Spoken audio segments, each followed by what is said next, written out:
Deputy Speaker, what about Taree? What has this government got against Taree? Got against the Line electorate, got against regional Australia?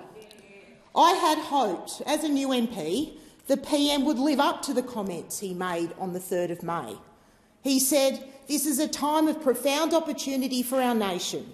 We have everything we need to seize the moment and make it our own. And we must do it together, all of us.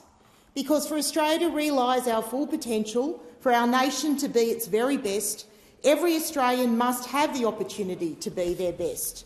To serve our Australian values, we must value every Australian, and Labor will govern for every Australian."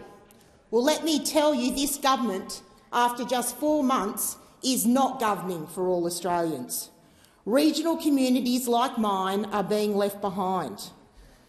I think the reception the Prime Minister received at the recent Bush Summit exemplifies the divide in this country, the feeling of being forgotten by this government.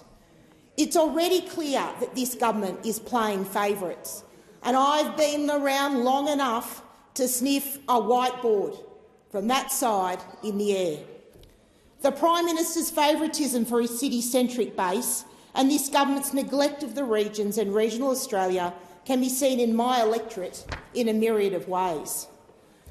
Deputy Speaker, I know I've been in trouble this week in question time for being a bit too exuberant in my interjections. And I do respect that members should be heard in silence, but it's been too much to sit silent while this government has gloated about policies that are hurting my electorate. Now, during the election, I called for an urgent care clinic in Taree. It's a policy and initiative that will benefit my electorate. I'm here for outcomes, and that's why I support it. Bulk billing rates in my electorate have fallen by 10% in the last 4 years. It's only getting tougher to see a GP, and Manning-based hospital gets slammed as a result. Yet the question is, how many of the government's 137 urgent care clinics operate or will operate in my electorate? Zero. Zero.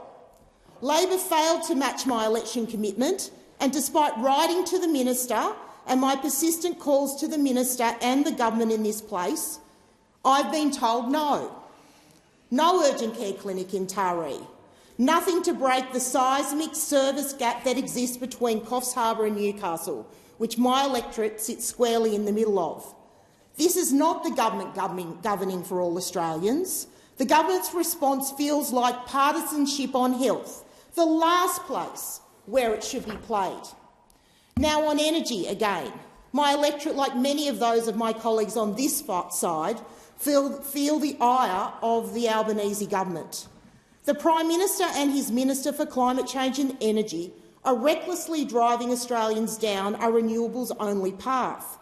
Like I've said repeatedly this week, renewables are not reliable for baseload power, and they do not have a social licence. It's costing Australians today and future generations in their hip pocket and in their energy security. The Prime Minister expects my electorate to bear the brunt of this transition. His policy is riding roughshod over regional people. He expects my constituents from Seal Rocks to Hawk's Nest to have their livelihoods, their pristine waters and way of life jeopardised for the sake of his industrial wind turbines and his ideological-driven energy policy. He expects farmers across regional Australia to sit back as he installs thousands of kilometres worth of transmission lines through their prime private agricultural land that our nation and indeed the world relies on for food and fibre security.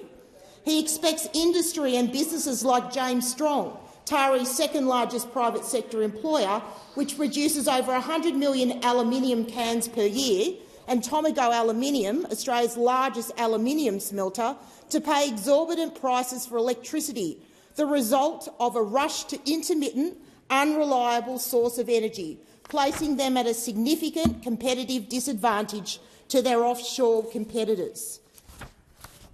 Deputy Speaker, this government says it governs for all Australians, but in line, we're not feeling it. Regional communities aren't asking for more, they're asking for a fair go. You can't call yourself a government if you don't govern for all Australians. Time expired. Authorised by Alison Penfold, The Nationals, Taree.